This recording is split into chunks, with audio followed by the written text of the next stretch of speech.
Hey guys, and welcome back to another episode of Strange Days True Crime, where we look at stories of unsolved disappearances, murders, and unidentified, in the hopes that one day they'll be solved. The strange, unsolved disappearance of Emma Fillipoff. Emma was born on January 6th of 1986 to James and Shelley, and had 3 siblings and would grow up just outside of Ottawa, Canada.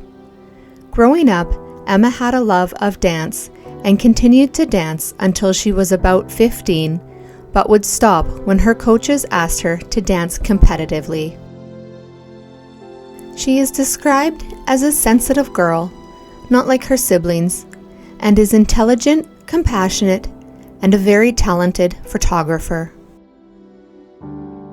Growing up, Emma always wanted to move out west, so in the fall of 2011, that's just what 25-year-old Emma did. She packed up her things and moved to Victoria, British Columbia. Emma didn't have much of a plan for when she arrived, but stated she would figure it out once she got there. When Emma first arrived in Victoria, she stayed with a childhood friend and the friend's partner for the first few months, but eventually moved into a different unit in the same building. Emma soon found employment at a cafe as a barista, but the job wouldn't last long.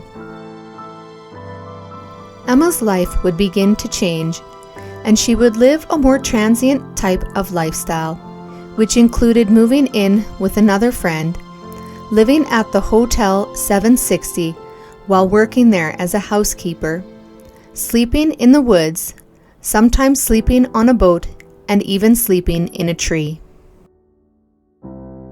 Between February of 2012 and November of that same year, Emma would stay in the attic of the Sandy Merriman Women's Shelter for a month at a time on a rotating basis. Emma would get a seasonal job at the Redfish Bluefish Eatery until the end of October of that year, and was set to return in February of 2013. Sometime in either June or July of 2012, Emma bought herself a van with the plans of living in it and traveling around the Vancouver Island. It was stated that Emma was very excited with her newly bought van and upcoming adventures. Emma would continue to communicate with her family and friends while in Victoria through emails and sometimes phone calls. However, Emma's family and friends never knew about her living situation. Emma would spend her time in Victoria with street performers, artists, boat owners in the inner harbor, and the homeless in the area. They all described Emma as a free-spirited young woman that was trusting, private, creative, and adventurous. The many friends she made said that Emma was very kind and would often write in her journals and had a blog she wrote on as well. Emma preferred nature over the city and loved her family and friends, but didn't speak to them often. Emma was a vegan, but by the end of that summer, it seemed as though she was eating less and drinking a large amount of water. It seemed as though Emma was struggling with the change of seasons on the island and was unsure of what she would do in the upcoming winter months. Soon Emma had become withdrawn from others and seemed paranoid and fearful. Emma's plans to travel in her van soon became a financial burden when her van had to be towed 3 times before November, as Emma tried to find an inexpensive mechanic. It was stated that Emma had told many of her friends about her plans to travel, and it seemed to them as though she was getting ready for some type of a move.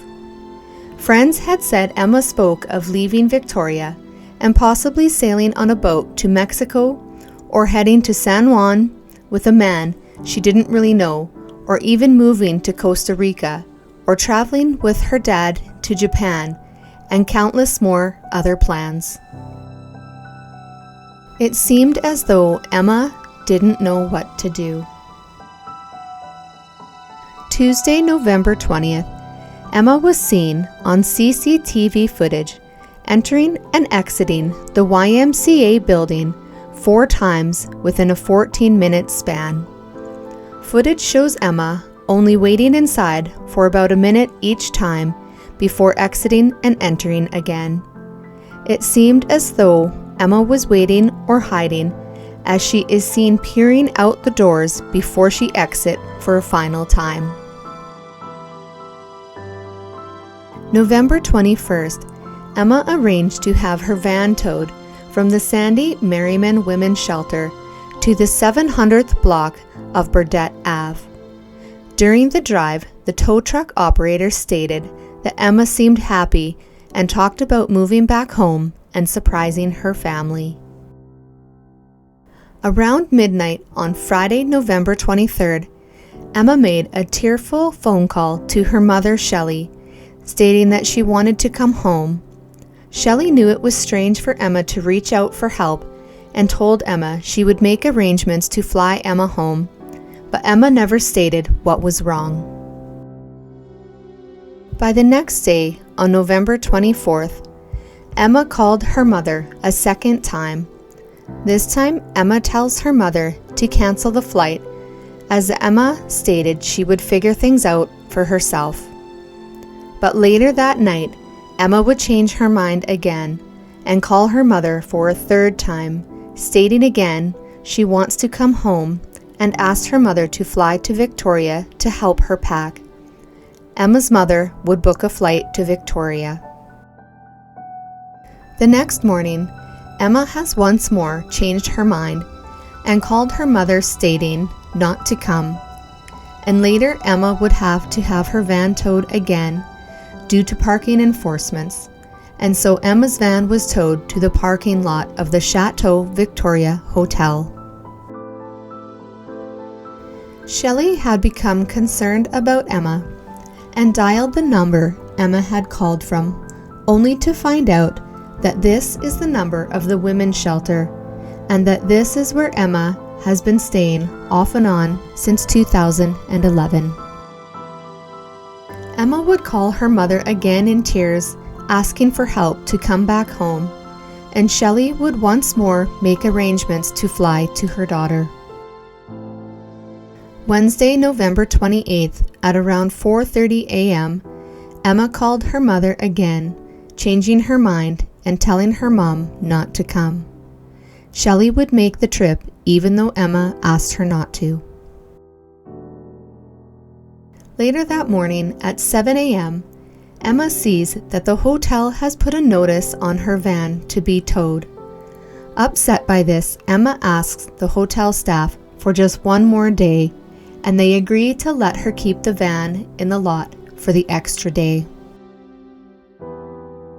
At 8:23 that same morning, Emma is caught on CCTV footage at a 7-Eleven store on the corner of Humboldt and Douglas Streets, where she purchases a $200 prepaid credit card and can be seen carrying several bags along with her purse. In this footage, she is wearing camouflage pants and a beige winter coat. Around 10 a.m., Emma is spotted again on Pandora Street by a man riding the bus, who stated she was standing on the edge of the street across from the Alex Golden Hall. The man gets off the bus and heads towards Emma, but then decides to conduct his business first. After the man is done, he sees that Emma is still standing on the corner and approaches her and asks if she needs help. Emma shakes her head no, so the man leaves. He had stated that Emma was carrying plastic bags in her hands with one more bag over her shoulder. Later that afternoon, Emma is seen near Our Place Soup Kitchen, located on the Pandora Street, and states to a friend that she isn't feeling well. Emma is then seen on Douglas Street, and it was reported that Emma looked lost and confused, so 911 was called. She is then spotted downtown with an older man, but a description of the man was not provided. A man said he later saw Emma at the Rocky Bay shelter sometime that afternoon. However, sources stated Emma would not stay at the shelter because it was a co-ed shelter.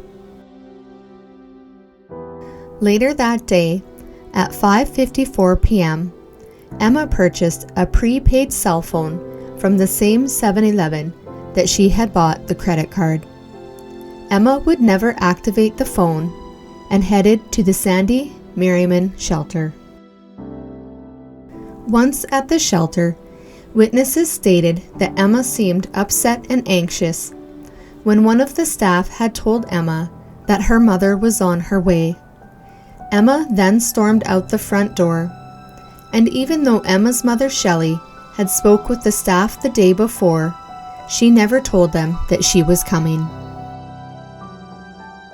At 6:10, Emma gets a cab and asks to be taken to the airport, but then decides the cab fare is too much and asks to be dropped off where she was picked up. Emma asked the cab driver if she could sit in his car for a little while. The driver stated that Emma was behaving strangely. The dispatch radio would go off, and Emma asked, "Why is there noise coming out of that?" Then she pays the driver and exits the car. An acquaintance of Emma sees her standing barefoot on the corner and asks if she is looking for someone or if someone is following her. Emma doesn't say much, but asks him to walk with her for a little while, but is soon uncomfortable with his questions and decides to walk on her own. At around 7 p.m., the man sees Emma again and calls police. Once police are there, the man leaves as she is now speaking with the officers. When the police arrive to meet Emma, she is standing barefoot, clutching her shoes, but is not saying much to them, only nodding and answering questions with one word. Emma finally states her name and that she is meeting a friend, but refuses to put her shoes on. On November 28th of 2012, in the area of the Empress Hotel in Victoria, Emma would be seen for the last time before vanishing into thin air. Emma's mother, Shelley, would arrive in Victoria around 11 p.m. that night, and soon learns that Emma has not claimed her bed for the night at the shelter, and the police are immediately called. At midnight, police arrive, and Emma is reported missing. On November 29th, the police have Emma's van towed to a lot and notice most of Emma's belongings are in the van, such as her laptop, journals, camera, and passport. Shelley would head back to the shelter on each shift change to speak with the staff, and it was stated that in the 2 weeks leading up to Emma's disappearance, they noticed her behavior change. They said Emma seemed fearful, erratic, paranoid, suggesting objects were talking to her, depressed, and possibly suicidal. Emma even began to donate and throw away some of her belongings. Staff had said that they called police and were told if her condition worsened to call them again, but the staff never made a second call about Emma. An unconfirmed sighting of Emma was reported that Emma had been seen at the Lifestyle Market on Douglas Street. Another unconfirmed sighting was on December 2nd, where witnesses said Emma was seen at the Inner Harbor after dark and told them to remember the name Emma Fillipoff and told them to repeat it 3 times. On December 5th, around 11:17 a.m., the prepaid credit card that Emma had purchased was used at a Petro-Canada station on Souk Road. The card was used by a man who claimed he found it on the side of the road near Juan de Fuca Recreation Center and Galloping Goose Trail in Colwood. The man took a polygraph test and passed. Emma's family, friends, and volunteers would begin searching for Emma in Victoria and other communities on the island. They would search smaller islands, parks, and trails. They would soon widen their search to all of Canada and the United States and follow up on tips of sightings of women who looked like Emma. Police would conduct dive searches of the inner harbor, but nothing was ever recovered. Psychics, mediums, and a private investigator were used, as well as hundreds of missing posters of Emma being handed out. In 2014, the Fifth Estate launched a Finding Emma media campaign on Facebook, Twitter, and national television. A team was put together which had a criminologist, active homicide detective, and forensic psychologist to review the evidence. In May of 2014, a man was spotted on CCTV footage at a clothing store in downtown Vancouver with a crumpled missing poster of Emma, stating she was his girlfriend and wanted to be left alone. The man had a noticeable limp and flame tattoos on his arm. There were early warning signs that Emma had been suffering with mental health issues that went back to when she was 11 years old from journal entries. In 2011, when Emma had moved to Victoria and was staying with a friend, she would have odd behaviors. The friend stated that Emma would obsessively arrange patterns using objects and would sometimes insist that others join her. A friend would contact Emma's father James, concerned about Emma's behaviors, as one night they woke up to Emma standing outside in a euphoric state. Emma was upset that her friend had contacted her dad and refused her dad's offer to be flown home, stating she was fine on her own. Emma's parents were divorced, and at the time Emma's dad never told her mom about the incident. Shelley stated, had she known about this incident, she would have flown to Emma immediately. Some of Emma's friends had stated that Emma had ongoing stress related to feeling harassed by someone with whom she had an experience with years before in Campbell River, BC. In 2008 to 2009, Emma had been studying culinary arts in Campbell River. Emma had never given the identity of the man to friends or written it in any of her journals. Friends said it was due to this past experience with the man that Emma would avoid situations involving men and why she would never stay at the co-ed shelters. Friends would notice a dramatic change in Emma as she went from being a friendly, sociable, playful girl to being more distant. It was clear to Emma's family and friends that something had changed in her leading up to her disappearance.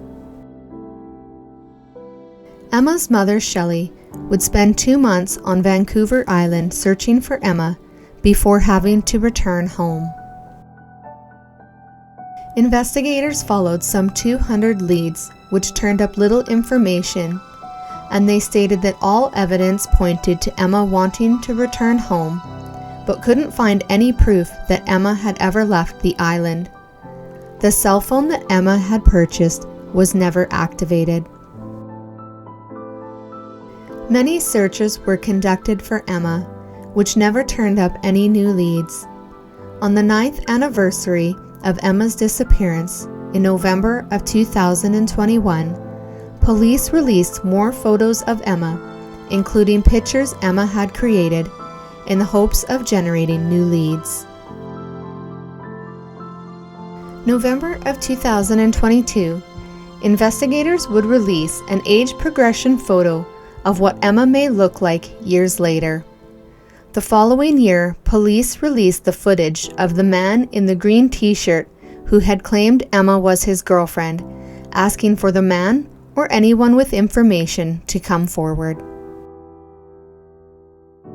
Emma's family have set up a website, which is findemma.ca, for Emma, sharing her story with a timeline and information about Emma. As well, there is a Facebook page dedicated to finding Emma called Help Find Emma Fillipoff. There is also a $25,000 reward for finding Emma. Emma's family is still searching for her to this day. Emma's last confirmed sighting was on Wednesday, November 28th of 2012 near the Empress Hotel in Victoria, British Columbia. At the time of her disappearance, Emma was 26 years old and approximately 90 to 110 pounds, standing 5'5" with brown eyes and medium to light brown hair. If you have any information on Emma's case, please contact the Vic PD non-emergency line at 1-250-995-7654 or Crime Stoppers at 1-800-222-TIPS, and please help bring Emma home. That's it for this case, so please like, share, and subscribe. Thanks for watching, and join me next time for more stories of these strange days we live in.